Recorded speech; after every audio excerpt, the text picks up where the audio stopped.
Bienvenue, chers amis de Cœur à Cœur, évidemment, de ceux qui suivent Envie de rêver.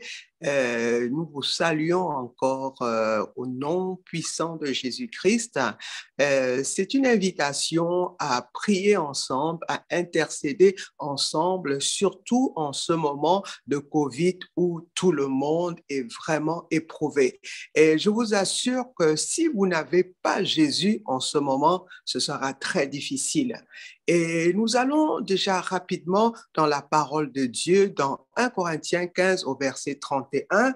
Et c'est l'apôtre Paul qui nous parle en fait de la mort. Comment est-ce qu'il côtoie la mort tous les jours? Et je vous assure, aujourd'hui, c'est un sujet qui concerne pratiquement tout le monde. Et chaque jour, nous sommes vraiment confrontés à la mort, comme le disait l'apôtre Paul. Et si justement nous n'avons pas Jésus, parce que c'est Jésus qui est pour nous la vie. Jésus est venu nous enseigner qu'après la mort physique, il y a la vie éternelle. Et dans Jean 10, 10, il a dit que le diable, qui est le voleur, celui qui vient voler la vie, qui vient voler ce que Dieu nous a donné, parce que quand Dieu a créé Adam, c'était pour l'éternité, et le diable est venu voler la vie, mais Jésus est venu, gloire à Dieu, il est venu restaurer la vie, et pas une petite vie, une vie en abondance. Donc, lorsque nous vivons actuellement, nous devons vraiment penser à nos jours. Et c'est pourquoi le roi David avait compris cela. Je vais le lire dans le psaume 90 au verset 12. Je suis dans la version Semeur. Apprends-nous donc à compter nos jours. Alléluia. Vous êtes avec moi? Nous sommes dans le psaume 90 au verset 12. Apprends-nous donc à bien compter nos jours afin que notre cœur acquiert la sagesse. Bien-aimé, le pardon est de mise actuellement. Vous savez, déjà la famille qui est l'image de la société, parce que c'est d'abord là où on se replie. Vous savez, depuis que nous avons commencé à intercéder dans Envie de rêver, c'est envie de rêver, bien aimé, c'est envie de revoir ce que Dieu avait positionné dès le départ. Il nous a positionnés dans une famille et qu'on le veuille ou qu'on le veuille pas, aujourd'hui, on ne peut plus s'éloigner de la famille. Donc, aujourd'hui, nous voulons prier pour encore la famille et prier pour le pardon dans la famille. Vous savez, du jour au lendemain, d'un moment à l'autre, vous apprenez que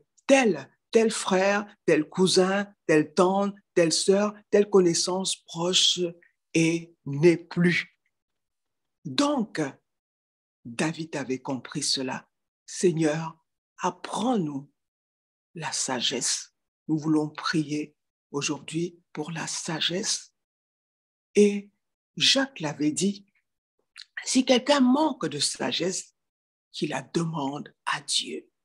Et nous allons prier pour la sagesse de pardonner, la sagesse de comprendre les autres, surtout la sagesse de connaître Jésus. Parce que si tu ne connais pas Jésus, tu ne peux pas pardonner. Et ça, c'est un sujet universel. Tout le monde est concerné par ce sujet. Donc, nous allons prier. Nous allons demander au Saint-Esprit de Dieu et plus que jamais, nous comprenons l'importance du Saint-Esprit. Jésus avait dit, il était avantageux qu'il s'en aille afin que le consolateur, celui-là qui devait nous aider, celui-là qui devait nous montrer, celui-là qui devait nous rapprocher de Dieu, celui-là qui allait nous faire voir un autre visage de la vie, c'est celui-là dont nous avons besoin maintenant afin que nous puissions comprendre le plan de Dieu pour chacun de nous. Alléluia. Donc, nous allons prier au nom de Jésus. Et bien aimé, vous pouvez inviter les amis, les voisins en ce moment. C'est vraiment des moments où ensemble, nous pouvons nous tenir et regarder vers Dieu. Alors, nous allons prier. Saint-Esprit de Dieu, nous sommes là. Saint-Esprit de Dieu, nous avons besoin de toi parce que tout seul, nous sommes parfois dépassés par les événements. Ce que nous voyons autour de nous paraît parfois tellement difficile. Nous avons subi des offenses. Nous avons subi des séparations. Nous nous sommes heurtés les uns les autres. Il y a eu des sujets pour lesquels nous avions pensé que nous ne nous relèverons plus. Mais Saint-Esprit de Dieu, lorsqu'on te connaît, on comprend que nous ne devons pas vivre selon la chair, mais nous devons vivre selon l'Esprit. C'est pourquoi, Saint-Esprit de Dieu, rapproche-nous de toi encore en ce moment. Saint-Esprit de Dieu, connecte-nous encore à toi. Apprends-nous à vivre selon toi. Apprends-nous à ne pas fonctionner selon la chair, mais à regarder, comme Paul disait aux Colossiens, dans Colossiens 3:1, à regarder aux choses d'en haut, à regarder à Christ, lui qui a tout subi, lui qui a tellement fait du bien. Il a réveillé les morts, il a guéri les malades. Jésus a fait voir les aveugles, Jésus a fait marcher les boiteux. Jésus était celui-là qui donnait du pain à ceux qui n'en avaient pas. Il nourrissait des milliers et des milliers, mais il a subi la méchanceté humaine jusque-là. Il allait jusqu'au bout. Il avait sa mission et il a accompli sa mission. Saint-Esprit de Dieu, donne-nous à nous qui avons reçu Jésus comme Seigneur et Sauveur, d'aller jusqu'au bout comme Jésus, de regarder à Jésus, de regarder à la vie, parce que Jésus est la vie, parce que Jésus est l'amour. Donne-nous, Esprit de Dieu, de chasser tout ce qui est méchanceté, de chasser tout ce qui est envie, de chasser tout ce qui est jalousie, mais de regarder à l'amour. Parce que par amour, comme le dit 1 Corinthiens 13, Jésus nous dit, au travers de Paul, l'amour pardonne tout, l'amour comprend tout. Et bien aimé, en ce moment, en cette période de prière, nous avons besoin d'un cœur qui pardonne tout, un cœur qui comprend tout, un cœur qui aime. Alléluia. Donc, Saint-Esprit de Dieu, retourne-nous à l'amour. Réenseigne-nous les chemins de l'amour dans le nom de Jésus. Bien-aimés, il n'y a que lorsque nous avons trouvé le chemin de l'amour, comme Paul encore dans Jean, c'est Jean qui nous dit que Dieu est amour. Si nous n'avons pas l'amour, nous ne pouvons pas parler de Dieu. Et dans 1 Corinthiens 13, si bien-aimés, nous n'avons pas l'amour, c'est l'amour qui demeure, c'est que tout ce que nous faisons ne sert à rien. C'est pourquoi nous allons encore demander au Saint-Esprit de Dieu, Saint-Esprit de Dieu, apprends-nous à nous réconcilier avec tous ceux qui sont autour de nous. Apprends-nous à pardonner. Oui, Saint-Esprit de Dieu, touche les cœurs.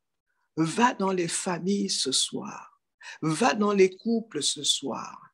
Va dans les familles biologiques ce soir. Va dans les familles chrétiennes ce soir. Esprit de Dieu, amène nos cœurs à pouvoir se réconcilier avec Jésus. Amène nos cœurs à pouvoir se réconcilier entre frères, entre époux, entre sœurs, entre amis, entre collègues, là où nous nous trouvons, puisque ta parole déclare, Jésus, que nous sommes la lumière du monde, nous sommes le sel de la terre, partout où nous nous trouvons, que nous soyons la lumière. Partout où nous nous trouvons, que nous soyons le sel. Là où il y a le désordre, que nous amenons de l'ordre. Là où il y a l'amertume, là où il n'y a pas de goût, là où tout est insipide, que nous puissions être ceux-là qui apportent le sel. Saint-Esprit de Dieu, touche un cœur ce soir, touche un cœur en ce moment, touche un cœur en ce jour, touche un cœur en ce matin, quel que soit l'endroit où nous nous trouvons, nous avons besoin que l'Esprit de Dieu mette la bombe de Galate dans nos cœurs, alléluia, afin que tout ce qui est rancune tombe au nom de Jésus. Tout ce qui est ressentiment tombe au nom de Jésus. Tout ce qui est regret tombe au nom puissant de Jésus. Saint-Esprit de Dieu, donne-nous tes forces, renouvelle nos forces en ce moment afin que nous puissions chercher le royaume de Dieu. Dans Matthieu 6, verset 33, Jésus nous dit, cherchez premièrement le royaume de Dieu. Et bien aimé, chercher premièrement le royaume de Dieu, c'est d'avoir un cœur de pardon. Avoir un cœur qui, oui, apprend même à oublier ces choses en regardant à Jésus. Parce que Jésus n'a pas regardé. Vous savez, même Pierre, Jésus a dit à Pierre, le diable a voulu te cribler, mais moi j'ai prié pour toi. Alléluia, afin que tu aies la foi. C'est pourquoi ce soir, bien-aimé, prie pour quelqu'un qu'il ait la foi. Prie pour quelqu'un qui croit en Jésus. Prie pour quelqu'un, bien-aimé, qu'il connaisse Jésus. Et en attendant, si autour de toi, il y a quelqu'un qui n'a pas encore reçu Jésus, quelqu'un qui n'a pas encore compris que c'est le moment, plus que jamais, comme disait Malachie, alléluia, c'est le moment de faire la différence entre ceux qui aiment Dieu et ceux qui n'aiment pas Dieu. Alléluia. Donc c'est le moment, bien-aimé, d'aimer Dieu en donnant ta vie au Seigneur Jésus. Donne ta vie au Seigneur Jésus. Dis au Seigneur Jésus, par rapport à ce que j'ai vécu, c'est tellement difficile. Je n'arrive pas à pardonner, je n'arrive pas à oublier. Mais Seigneur, viens à mon secours afin que je puisse pardonner, afin que je puisse regarder encore en face cette personne qui m'a fait mal. La dernière fois, nous avons parlé des personnes qui ont vécu, Mélanie qui a vécu un viol, qui jusqu'à présent, malgré, bien aimé, sa situation, sa très belle situation dans la société, elle exerce même, comme je disais, un métier qui nous amènerait à ne pas croire qu'elle subisse encore ce traumatisme. Mais bien-aimés, nous avons tous besoin de Jésus-Christ. Et ce soir et ce matin, cet après-midi, oui, parle de Jésus. N'aie pas peur de parler de Jésus. N'aie pas honte de parler de Jésus. Alléluia. Paul n'a pas eu honte de parler de Jésus. Jésus n'a pas eu honte de nous appeler ses frères. Donc, bien-aimé, ce soir, prends cette résolution. Ce matin ou cet après-midi, parle de Jésus. Amène quelqu'un à se réconcilier avec Jésus. Alléluia. Et lorsque nous allons dans 1 Corinthiens 15 au verset 31, Paul nous dit qu'il est exposé tous les jours à la mort. Oui, bien-aimés, nous sommes tout le temps exposés à la mort. Ce n'est même pas par rapport à quelqu'un. Tu peux dormir dans ton lit et ne pas te réveiller. Tu peux faire une chute et ne pas te relever. Tu peux prendre ton auto, prendre les transports pour aller au travail et ne pas revenir. Tu peux, bien-aimé, aller à une fête et ne pas revenir. Tu peux manger quelque chose qui te fait passer de l'autre côté. Nous sommes tout le temps exposés à la mort. Même ceux qui veulent le bien-être, tu vas faire ton sport et au bout du sport, tu attrapes une crise cardiaque. Ne parlons pas du Covid en ce moment. Et vous savez, c'est vraiment le moment de se cacher en Jésus. C'est le moment de prier pour chaque membre de la famille, pour nos enfants qui sont exposés, pour nos époux, pour nos frères qui sont dans toutes les activités. Bien aimés, toutes les activités. Plus que jamais, avant, on pensait qu'il fallait avoir un certain âge pour pouvoir passer de l'autre côté. Mais lorsque tu as compris que de l'autre côté, tu rentres à la maison, tu prépares ton passage sur cette terre. Et c'est pourquoi le psalmiste disait, apprends-nous à compter nos jours, afin que nous appliquions nos cœurs à la sagesse. Lorsque nous sommes tout le temps exposés, bien-aimés, une chose à faire, c'est de pouvoir cacher nos vies en Jésus. Parce qu'en Jésus, la mort est impuissante. Acte 2 au verset 23, La parole de Dieu déclare que la mort ne pouvait pas retenir Jésus parce qu'il est la vie. Nous allons prier afin que l'Esprit de Dieu touche encore un cœur, que l'Esprit de Dieu aille dans les familles. Dans Genèse 1, bien-aimé, la parole de Dieu nous dit que la terre était informe. Mais lorsque l'Esprit de Dieu est arrivé, Dieu a dit et les choses ont commencé à vivre. Nous voulons parler parce que l'Esprit de Dieu est là. Nous voulons parler dans nos familles afin que les cœurs se réconcilient avec Jésus.